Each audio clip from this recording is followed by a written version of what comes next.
Bueno, estamos con Xoan. Joan, Sara y bueno, y todos os compañeros aquí na Praza do Obradoiro, como podes ver, estamos acampados. Un poquinho, podes contar de cando empezou este momento e que tedes pensado facer?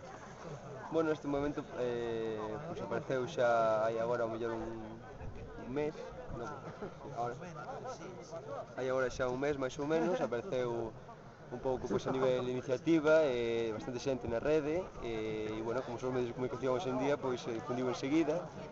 E claro, pois plasmaba un descontento que realmente era real, non? Na cidadanía española, e eu creo que parte do triunfo foi o seu apoliticismo, o ser un novo tipo de movimento que non se vinculaba a ningún tipo de partido político e nin de sindicato nin de organización tradicional, das que normalmente a xente está a día de hoxe xa moi esqueada, non?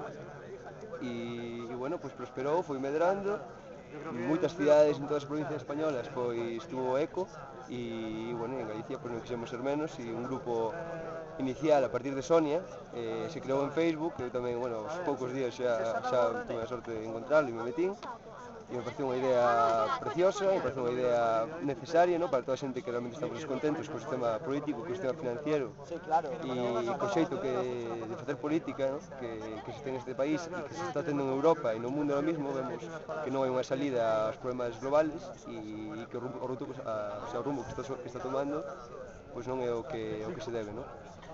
Hasta cando pensades estar aquí no Obradoiro? Pois isto surxiu así un pouco tamén espontaneamente a raíz do que pasou en Madrid despois da manifestación do 15 de maio, e empezou como un rollo espontáneo, un pouco organizado, onte, feito, e bueno, chegamos aquí hoxe ás 12 da mañán e realmente foi algo que foi espontáneo, porque foi moi improvisado, no sentido de que según iba chegando a xente, nos íbamos unindo, a xente iba facendo propostas, e nada, pois se fixe unha asamblea lá polas 8, cando xa éramos pois tranquilamente 200 personas, non? Moito. E nasa fixe unha asamblea decidimos que o que había que facer era quedarse e hasta o día das eleccións poder actuar. E credes que vais a unir máis xente? Hoxe en día sí, o sea, hoxe mismo, todos os turistas que pasaban nos preguntaban, moitísima xente nos mostraba a súa solidaridade, e outra moita xente se quedou, non? Xente xóvenes, desde nenos hasta vellos, se quedou con nós, non? E berrando como que máis as consignas. E realmente, bueno, o que está pasando é a aproximación dun descontento popular real, e claro, a xente se une, claro que se une. De feito, xa en Facebook se están organizando para traernos comida, para axudar en medios, en personas, e difundir máis esta sentado acampada aquí no Obradoiro. E sí, claro, que pensamos que vai a medrar e debe medrar.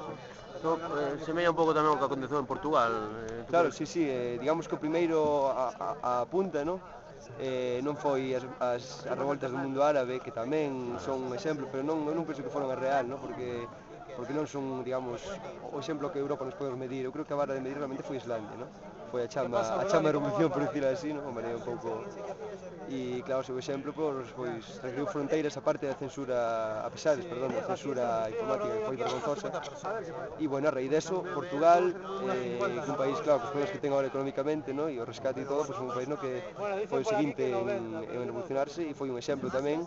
E bueno, pois agora parece que España é o terceiro. Ben, pois nada, sorte. A ver.